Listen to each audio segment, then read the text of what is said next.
예, 이 아침에 하나님의 은혜가 더 풍성하게 임하게 되기를 예수님의 이름으로 축원해 드립니다. 미국 그 워싱턴에 위치한 노스웨스트 대학을 설립한 버드 필드라고 하는 목사님이 계신데, 이분이 이제 한 번은 어느 지역, 아주 낙후된 지역에 가서 부흥회를 인도하게 됐다고 합니다.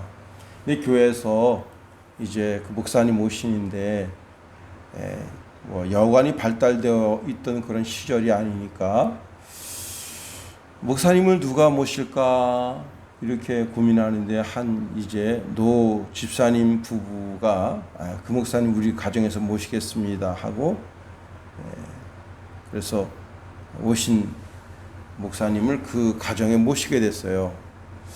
이제 하루 부흥회하고 이틀째 부흥회 됐을 때 목사님이 그 노 집사님이 어떤 집인가 하고 그 부흥 강사랑 같이 그 집을 가보니까 집이 아주 형편이 없습니다.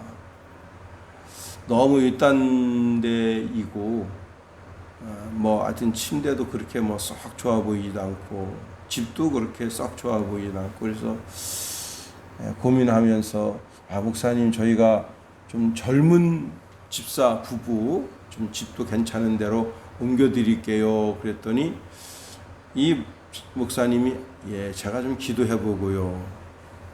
이제 하나님께 물었습니다. 하나님, 제가 지금 이렇게 노부부 집사 집에 정말 누추하고 침대도 별 볼품없고 나오는 식사도 형편없는 이런 집에 있는데 하나님 제가 어떻게 할까요? 그랬더니 그 기도 중에 마가복음 6장 10절 말씀이 떠올랐습니다. 또 가라사대 어디서든지 네 집에 들어가거든 그곳을 떠나기까지 거기 유하라. 그곳을 떠나기까지 그 집이죠. 그 집에 유하라. 그래서 목사님에게, 목사님 제가 지금 와서 이틀째 기거하는데 제가 부흥회 끝나는 날까지 그 집에 기거하겠습니다 해서 거기에 기거하게 됐습니다. 그런데 3일째 되는 날 어떤 일이 퍼졌는가 하면, 그 목사님이 새로 옮겨가기로 했던 그 젊은 집사 집 그 지역에 전염병이 돌은 거예요. 그래서 그 전염병이 돈 지역에 있는 사람들은 한 달 동안 외출 위박이 안 된다라고 하는 정부의 그런 명령이 떨어졌습니다.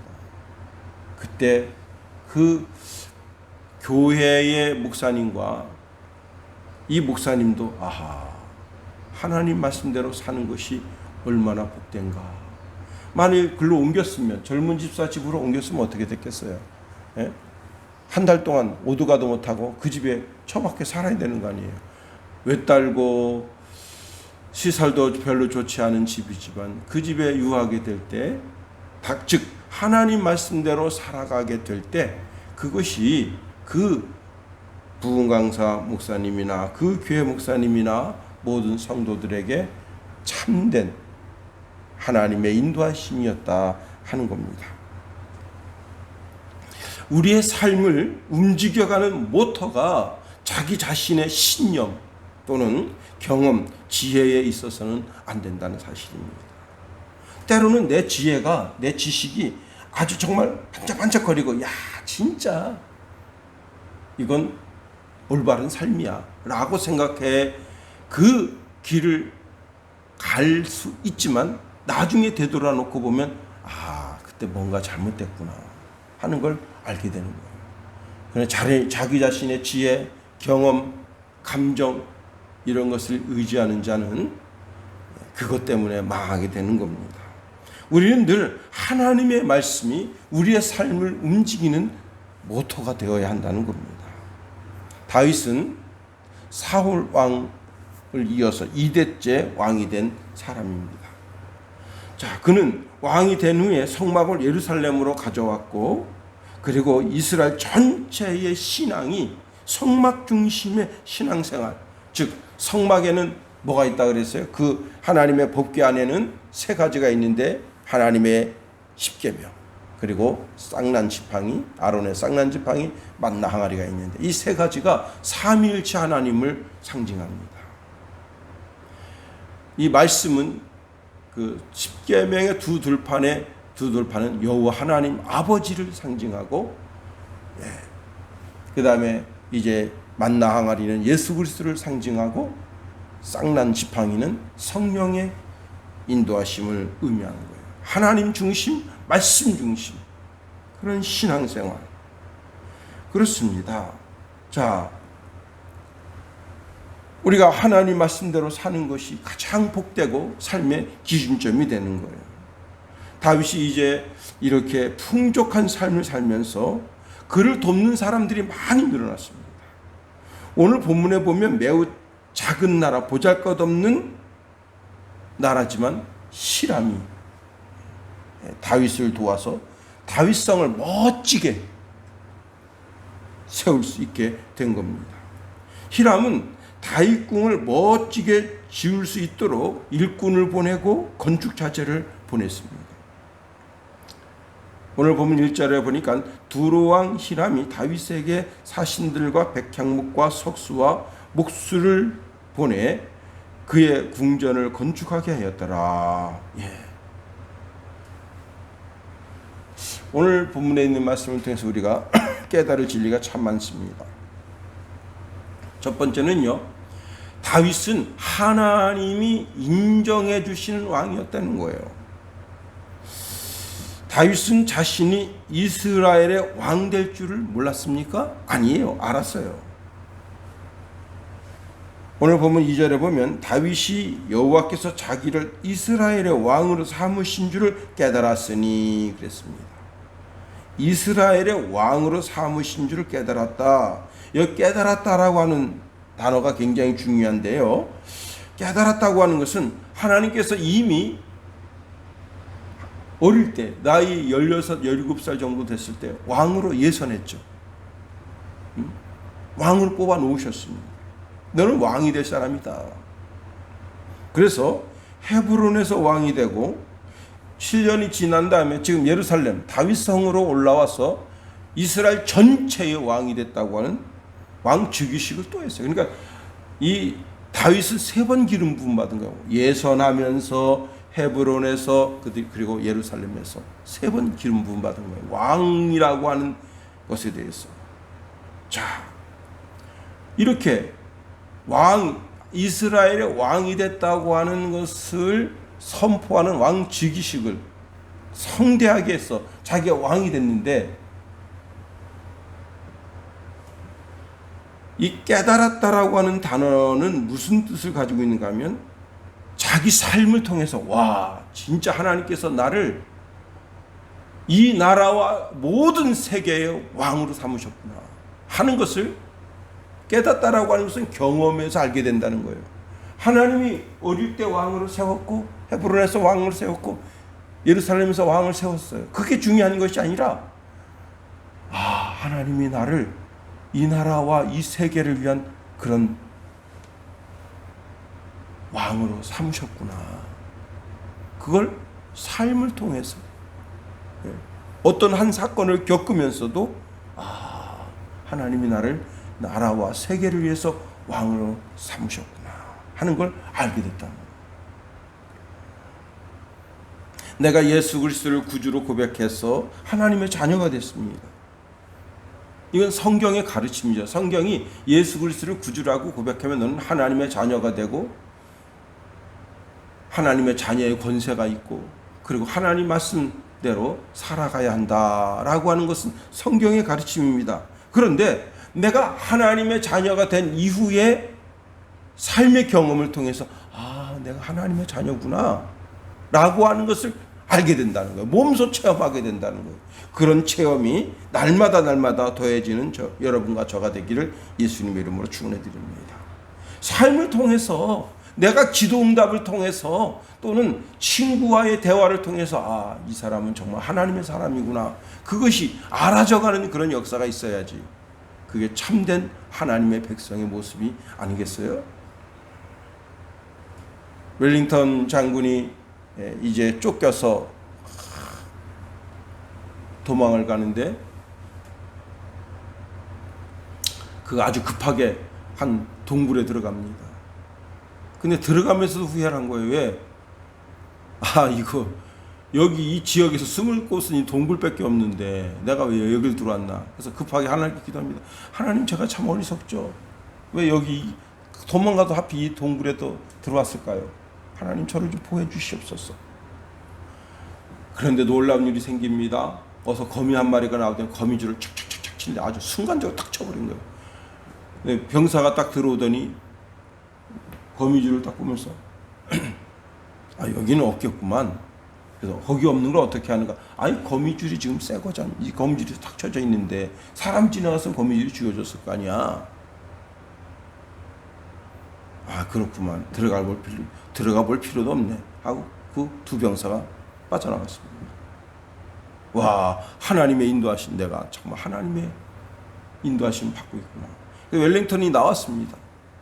그리고는 이제 민가를 찾아가는데 가서 뭘 얻어 먹어야 살 거 아니에요, 사람이. 민가를 찾아가면서 기도합니다. 하나님, 제가 지금 이렇게 여러 날 밥도 먹지 못하고 그래서 참 궁핍한데 저를 좀 보호해 주시옵소서. 그리고 저녁 돼서 멀리 불빛이 모이는 집을 갑니다. 내가 저 집에 가겠습니다. 딱 갔더니 그 주인장을 부릅니다. 계시오. 그때 주인장이 쭉 문을 열더니 어서 오십시오. 너무 반갑게 맞이하는 거예요. 왜 그러시오? 그랬더니 이 지역은 다 왕의 99% 다 왕의 편에 선 사람들이고 우리 집 딱 한 집만 당신의 혁명을 지지하는 집입니다. 여러분, 이 정도 돼야 하나님께서 나를 인도하시는구나 깨달아 하는 거 아니에요. 그런 깨달아 하는 알미 있게 되게 되기를 예수님의 이름으로 축원해 드립니다. 두 번째는요, 하나님이 다윗을 크게 부흥하도록 하셨어요. 2절 하반절에 보면 이는 그의 백성 이스라엘을 위하여 그의 나라가 높이 들림을 받았음을 알미였더라 하겠습니다. 들림 받았다, 이게. 여기 들림을 받았음을 그랬는데요. 들림을 받았음을 그런 것이 뭐냐면 강제로 끌어올렸다는 거예요. 강제로. 어제 참 재밌는 유튜브 영상을 봤는데요.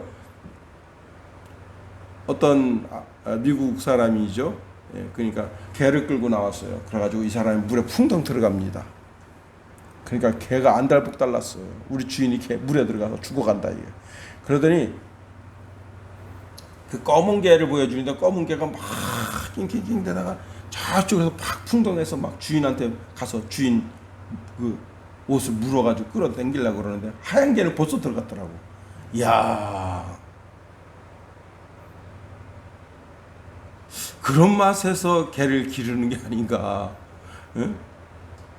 와, 나 깜짝 놀랐어요. 근데 여러 건을 보여주더라고. 그 건 말고 사람을 여러 사람 바꿔가면서 보여주더라고. 이야, 그 개의 충성심, 자기 주인을 위해서. 응?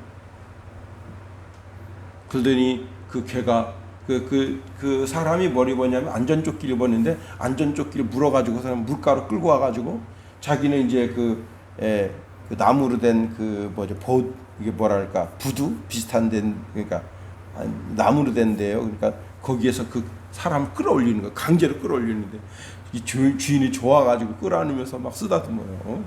나를 위해서 자기 몸을 던진다. 대단한 겁니다. 여기 들림을 받았음이라고 하는 단어는 강제로 끌어올렸다는 거예요. 강제로. 누가? 하나님. 누구를? 다윗을. 그리고 그의 나라를. 자, 이게 그냥 이루어지는 일이 아니에요. 우리가 13장을 살펴봤잖아요. 13장에서 심지어 백부장은 무시당할 만한 그런 위치에 있습니다. 어떤 회의를 할 때 굳이 백부장을 왜 불러요? 백부장, 500부장, 1000부장. 응?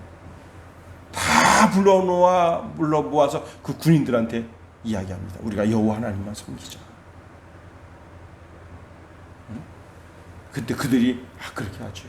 왕께서 그렇게 뜻을 정하셨으니까 그렇게 하시죠. 그리고 장로들을 부릅니다.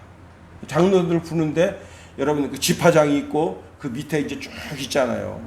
조그만 부족 뭐 한 10여 가구 30여 가구 정도 되는 거기에서도 그 부족장을 불러요. 그 30만 명이 모인 거야. 그들에게 우리가 여호와 하나님만 섬기십시다. 바알과 아세라를 다 버리고 1월 성신 푸른 나무 모든 거 다 우상을 버리고 여호와 하나님만 섬기십시다. 왕이 그들을 설득하고 그들에게 음식을 30만 명 음식 내려고 그래 보세요. 어마어마한 거야 이게. 그들이 다 동의하고 뭐예요? 나라가 신앙적으로 새로워진 거야. 신앙적으로. 참 이번 우한 폐렴으로 인해서 나라가 신앙적으로 새로워져야지 신앙적으로 후퇴하면 어떻게 되겠어요? 온 나라가 하나님 섬긴다. 신명기 28장 1절에 보니까 내가 내 하나님 여호와의 말씀을 삼가 듣고 내가 오늘 내게 명령하는 그의 모든 명령을 지켜 행하면 내 하나님 여호와께서 너를 세계 모든 민족에 뛰어나게 하실 것이다. 하나님께서 아브라함에게 말씀하십니다. 너는 너의 본토 친척 아비 집을 떠나 내가 너에게 지시할 땅으로 가라. 그러면 너로 큰 민족을 이루고 내게 복을 주어 내 이름을 창대하게 하겠다. 여러분 민수기 23장 19절 20절에 보니까 하나님은 인생이 아니시니 시건치 않으시고 인자가 아니시니 후회가 없으시도다. 어찌 그 말씀하신 바를 행치 않으시며 하신 말씀을 실행치 않으시랴. 내가 축복의 명을 받았으니 그가 하신 축복을 내가 돌이킬 수 없도다. 사람은 자기가 말해놓고도 자기 말한 걸 바꿀 수 있어요. 하나님은 바꾸지 않으신다.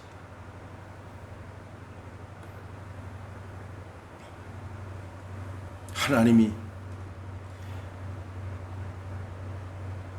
진흙더미 속에서 장미꽃을 피우시듯 거름더미에서 들어 올려서 세계 만방에 울리는 그런 믿음의 역사, 축복의 역사가 있기를 축원해 드립니다.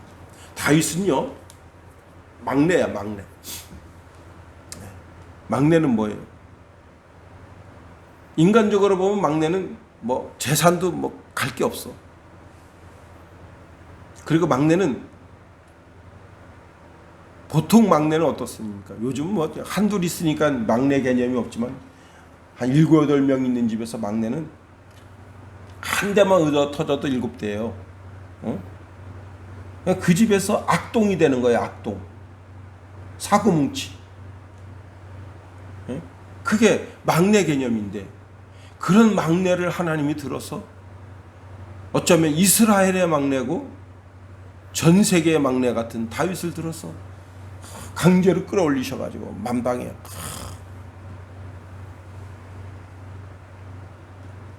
세 번째로 오늘 본문에 있는 말씀을 통해서 우리가 살펴볼 것은요, 성공하게 될 때,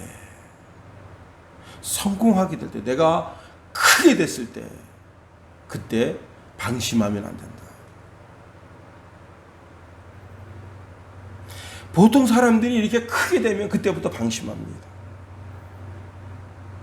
그리고 이상한 쓸데없는 짓을 해요. 다윗이 나라가 안정되고 크게 되니까 많은 아내들을 취했습니다. 3절 보세요. 다윗이 예루살렘에서 또 아내들을 취하여 또 자녀를 낳았으니, 그러면서 그 자녀 이름이 쭉 나옵니다.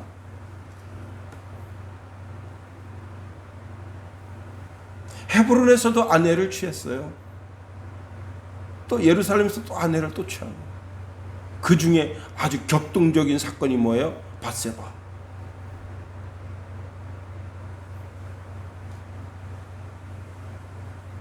하나님께서는 원하시는 제도가 일부 일처제예요.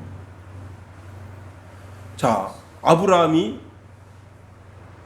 그 사례가 자기가 잉태하지 못하게 되니까 이 사례가 아주 악한 년입니다. 왜? 하나님이 나를 잉태하지 못하게 하심으로 자기가 잉태 안 되는 것을 하나님께 돌리는 거예요.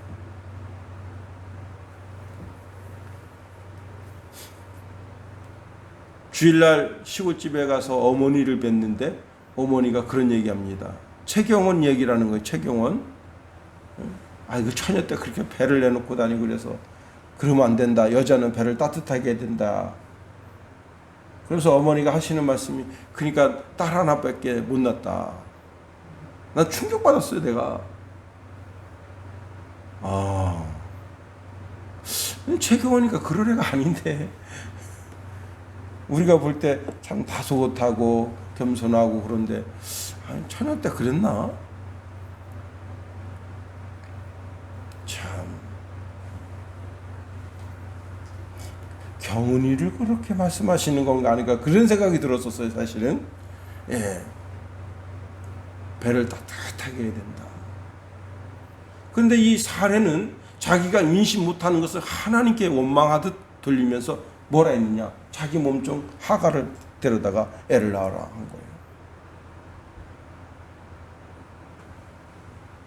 이게 아무것도 아닌 것 같지만 육신의 씨와 영의 씨가 싸우는 원인이 된 거예요.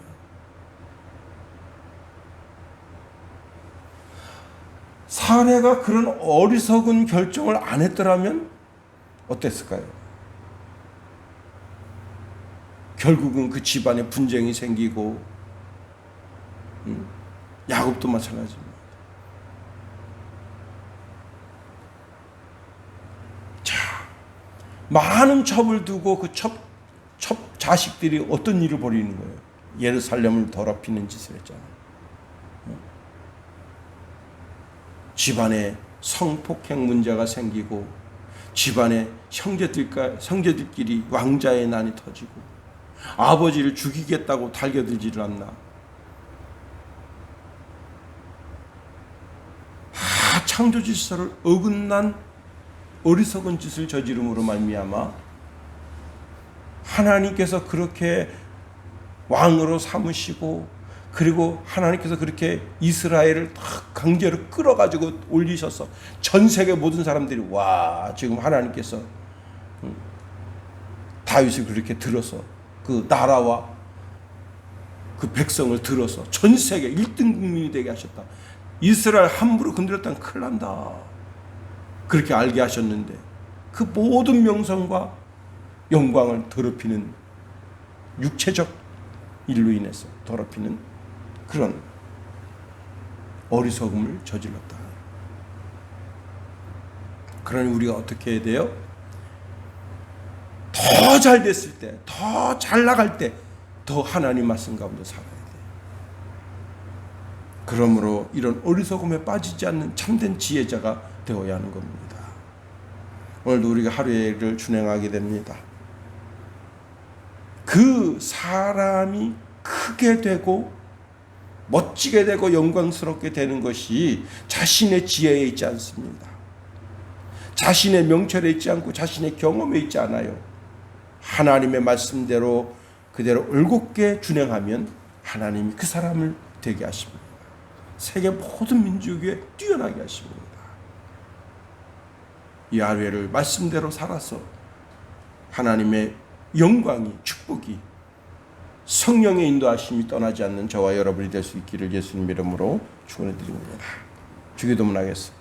하늘에 계신 우리 아버지, 아버지의 이름을 거룩하게 하시며 아버지의 나라가 오게 하시며 아버지의 뜻이 하늘에서와 같이 땅에서도 이루어지게 하소서. 오늘 우리에게 일용할 양식을 주시고 우리가 우리에게 잘못한 사람을 용서하여 준 것 같이 우리 죄를 용서하여 주시고 우리 시험에 빠지지 않게 하시고 악에서 구하소서. 나라와 권능과 영광이 영원히 아버지의 것입니다. 아멘.